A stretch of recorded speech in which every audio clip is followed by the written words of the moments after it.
People were, talking about his time off.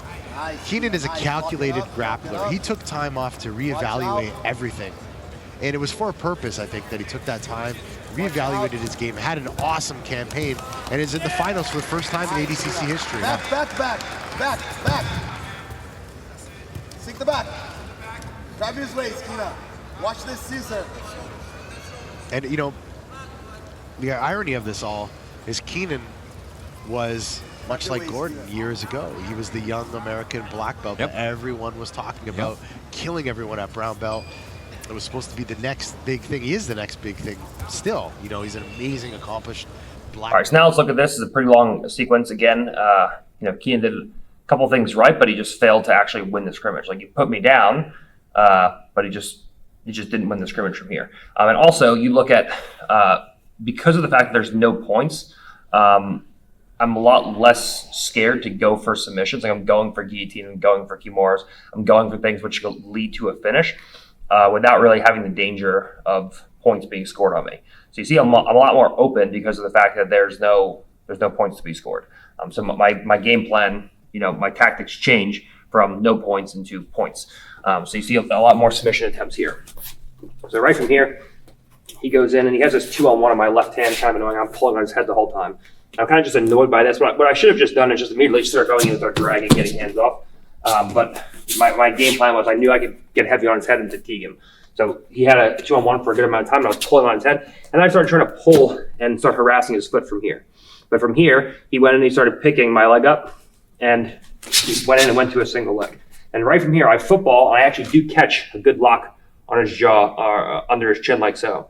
He brings his hand up and he starts interfering with the lock, and that exposes his far elbow to me. So right from here, I go and I lock Kimura.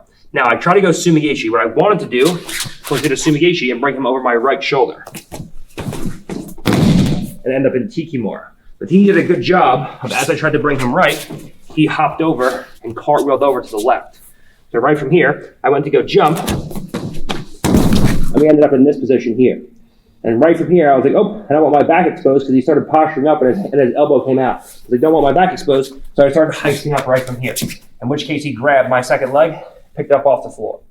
Now he tried to throw my legs out to the side, other way, good, and then start coming in and chasing my back. What he tried to do was step your left leg back, and started chasing my back from here.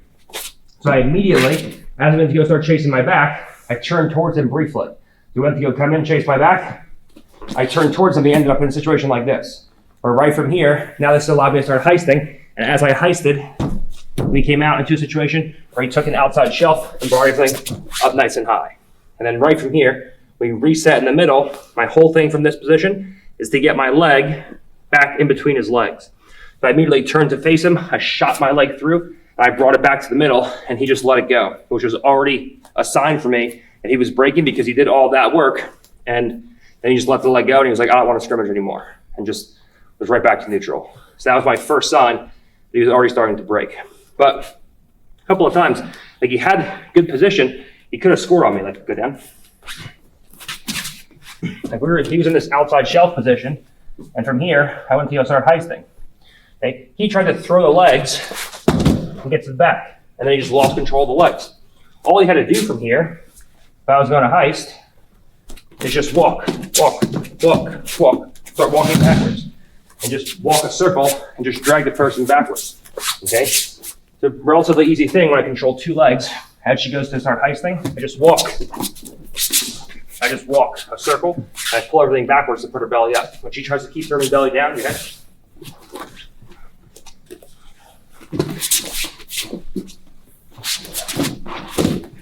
And we eventually go in, we control the hip.